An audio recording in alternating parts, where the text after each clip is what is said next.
it's Lisa Carter again, and I'm here to help you deconstruct, unwrap, unpack the Common Core state standards.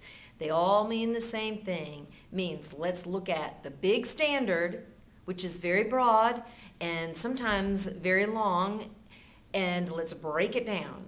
There are three things that we're going to look at when we deconstruct, unwrap, or unpack a standard. First of all, you want to look at the content, the standard. What is in it? And let's look at all the underlying objectives and key elements that you want to focus on and make sure your students have the basics and then build so that they can get that larger standard. We're going to look at the cognitive level, their level of thinking.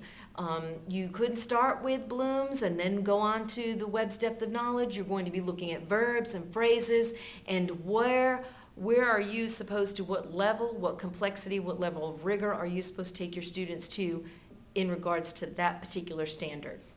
And then the context, which is the curriculum. What are your teaching strategies? What's the practices that you're going to use? What are you going to do to get your students to meet that ultimate standard with those little underlying objectives? Let's take a look at a standard. I've got an 8th grade ELA standard here. This is Reading Literature 8.4, and you can see the standard here. It's quite long, which is a really good standard to use as an example of deconstructing. I'm not going to read it to you, but as you see, it is long. So we take the standard, and now we have to break it down, unwrap it, unpack it by looking at what are those underlying objectives, what are those key elements, what are some key words and those kinds of things, and let's put them into some objectives.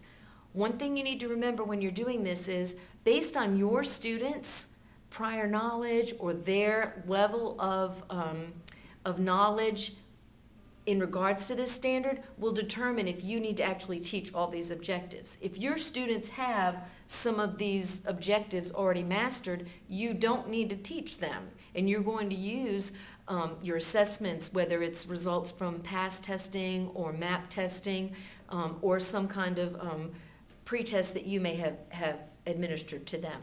But let's look and we see we've got some underlying objectives here from this standard. Determine meaning of words and phrases. Determine figurative, connotative, and technical language.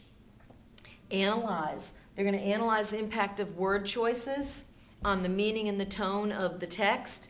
And then they're going to determine and analyze if there are analogies or allusions to other texts. So we've got potentially 4 objectives, and there could be even more. Again, looking at this large standard and taking into consideration where your students are is going to determine the number of objectives you may need to teach. It may be more, it may be less, but this is just a starting point to show you how we broke these down.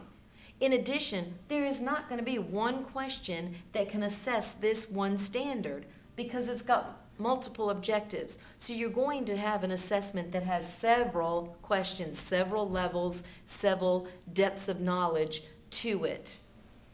Let's look at the next part. The next part is the cognition level, which is talking about depth of knowledge or Bloom's, but really we should be looking at depth of knowledge and that rigor and that complexity. When you look at these 2 words that I used as the objectives, determine and analyze, determine is really identifying, recalling, so that's depth of knowledge 1 or 2. Again, depending on your questioning and what you're asking of the students related to the word determine. And then analyze is going to be either depth of knowledge 2 or 3. Again, it's whatever follows the word analyze. So if they're going to be looking at 2 different things and then taking what you've taught them about the word choices and tone and meaning, then you could get to depth of knowledge 3. Context, that's how are you going to teach these objectives, these underlying key elements so that your students reach the ultimate standard, the overreaching larger standard that we saw at the very beginning. You want to look at what best practices.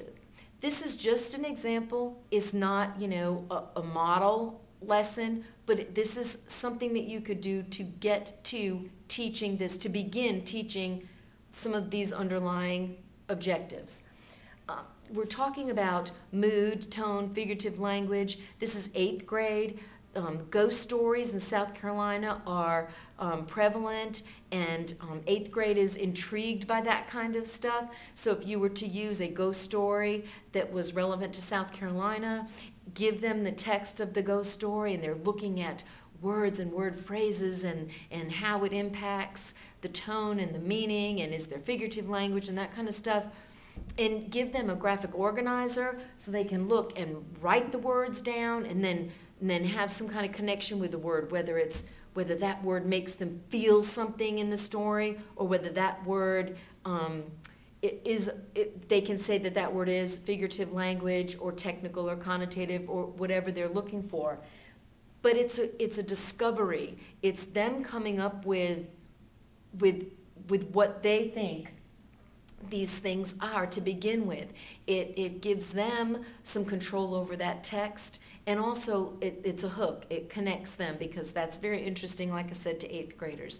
This would be a great starting point if you were going to do a novel study. I know that the Common Core website references the Grapes of Wrath in the 8th grade ELA standards. So if you were going to do the Grapes of Wrath, this would be a great starting point, because you're getting them to take something that's interesting to them, ghost stories, looking at the elements of that standard, figurative language, connotative, technical, and then looking at analogies and allusions and other texts, and then words and word meanings and tone. All of those things you take from a little ghost story, and then you take to the Grapes of Wrath, looking at chapter 1, which is filled with figurative language, and the word choices that John Steinbeck uses really set a tone and a feel, which is exactly what you're trying to reach here.